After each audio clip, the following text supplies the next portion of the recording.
Hello, welcome to Smatter Effect. My name is Mark, and today I am going to be talking about Train to Busan. It's an incredibly awesome zombie movie from 2016 and has everything you want in a zombie movie. I've been hearing about this movie for quite some time and I kept pushing it off because I thought to myself, a zombie movie on a train and it's subtitled? It just didn't seem like it would work for me. I was so wrong. The movie starts with a divorced workaholic father who's completely neglecting his young daughter, who really wishes she was living with her mother who lives in another city. So much so that she asks her dad if she can go visit her mom on her birthday and she'd be willing to go on the train alone. He eventually gives in and decides to take her on the train.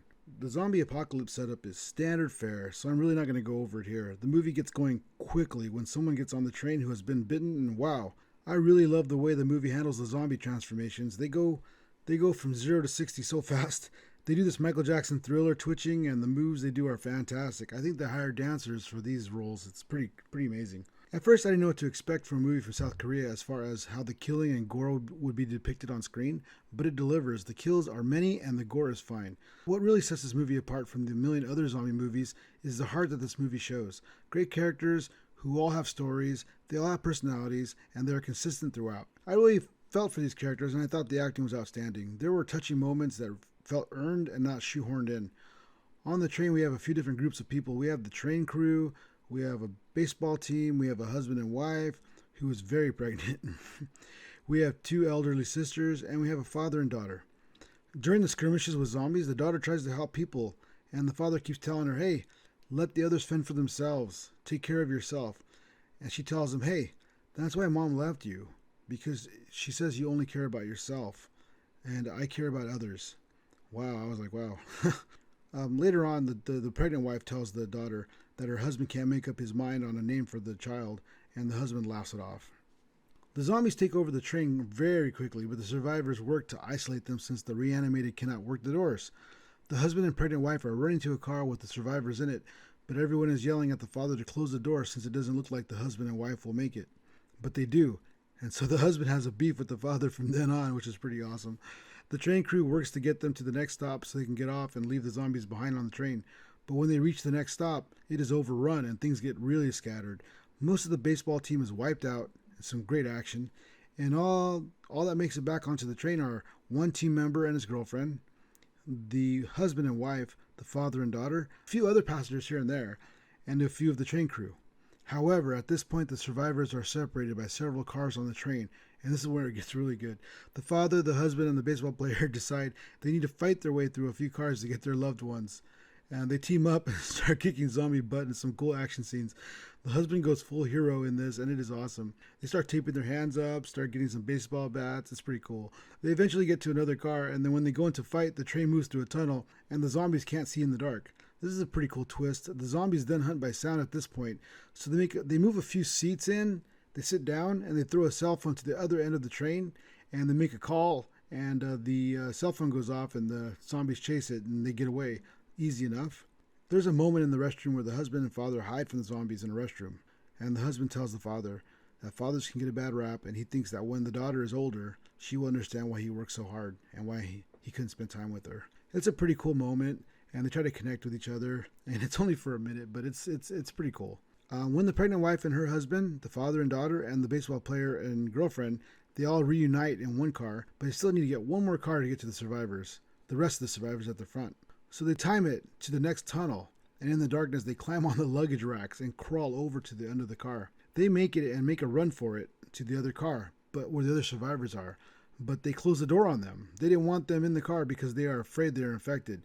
Because they don't let them in, it causes all kinds of problems for our heroes. The problem is that the two older sisters are separated, and one of the sisters gets overtaken, and the younger sister watches as it happens, and it's really sad. The father and the husband are trying to close a door to keep the zombies back, but they can't do it, and the husband gets bitten on the hand. That was terrible. The husband tells the father that he will hold the door. He wants the father to go. He asks for one little favor, to take care of his wife. His wife is there, and he tells her goodbye, and he finally comes up with a name for the child. It's a pretty cool scene. It gets pretty intense after this because the small group meets up with the larger group at the front of the train, and we have this standoff where the larger group starts yelling at them, telling them, you might be infected, get away from us. It's like really chilling a little. It's pretty chilling actually. And during the entire movie, there is this train employee who constantly starts trouble for everyone else, and is being incredibly selfish and basically trying to only protect himself. So I'm going to call him the troublemaker. He gets the larger group to all turn on the smaller group and push them out into the very front of the train. So they tell them to go one train car ahead, and then they basically lock the door behind them. The next scene is intense as the sister that lost her older sister, she gets like all sad and like watches her older sister turn into a zombie. She yells at her. She's like, why were you so nice to people? It didn't really do you any good. It's really sad. And she starts walking slowly to the door to let the zombies in. Man, it's like heartbreaking. And she opens the door, and then she gets overtaken, and the whole car starts getting overtaken, and the people in the front of the car, the outcasts, they watch as like the whole group starts getting overtaken, and like there's like blood everywhere and everything. It's pretty cool. We also see that of the larger group, there are 2 train employees still alive hiding in the bathroom, with one of them being the troublemaker guy. We then see the conductor jump off the train looking for a train to take because they're blocked. They're blocked. The train is blocked by some wreckage. So he gets off the train and starts looking for another train to take. We see our small group jump out too, knowing that they have to move to the new train. There's 2 employees in the bathroom. And this is pretty sad. He tells them, hey, check the coast. Check to see if the coast is clear. So the guy peeks out, and there's a zombie there, and he basically pushes the other employee into the zombie, so the troublemaker runs away. It's pretty bad, man. The train engineer runs out there, starts looking for another train to take over, and he looks for a couple of trains, and he finds one inside the tunnel. So he grabs the train and starts bringing it in. But as he's bringing it in, everybody starts noticing the ground rumbling, and there's a train out of control on fire coming towards everyone. It's a cool special effect. It rams into a bunch of trains, and it causes this really cool effect where when the train gets hit, like all the zombies fly in the air from getting hit. It's pretty cool. It's a pretty cool special effect. The baseball player and his girlfriend are separated from the others and find safety in a train for just 1 minute when the troublemaker dude runs in with zombies on his tail. He literally grabs the girlfriend and throws her at the zombies, and she's immediately bitten. And the baseball player just like starts bawling, and he falls to the ground holding her. And as she turns to bite him. It's really sad, man. It's like, wow, it's horrible. But you know what was great about this? The music in this movie is so good, and it really elevates all the action on the screen as it should. But the most surprising thing is it really does well on the slower moments. It really conveys what the characters are thinking and shows them like really vulnerable and helpless. So cool. The movie is moving so fast at this point as it takes us back to the father, the daughter, and the wife. They wake up from the train accident. I don't know what they're doing, but they're trapped in between 2 trains. One of the trains is like almost falling over onto them, and it's so cool. This is such a cool effect. The windows of the train are being pushed on by the zombies. The zombies are in that train, and the windows are cracking and cracking. So they have to actually crawl under the train to get out. It's wild. The father, the pregnant wife, and the daughter, they all crawl under the train, and they start running towards this other train that the engineer grabbed, and the engineer started taking off. So they're all running towards that train, and there's this super cool shot of they're running out onto the tracks, running down the tracks, and these zombies look right on their tail. It looks so cool.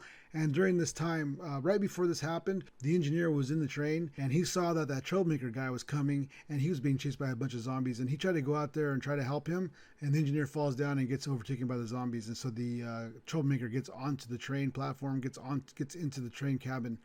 And at this point, like I said, you have the father, the pregnant wife, and the daughter all running, and the father is carrying the daughter, and they're running down the tracks. It's amazing. Now, this is where I saw some really super cool this is one of the most creative special effects I've ever seen. Once our heroes get onto the train and they're on the platform of the train, it's only the engine of the train, and they're on that platform, they look back, and these zombies start grabbing onto the end of the train.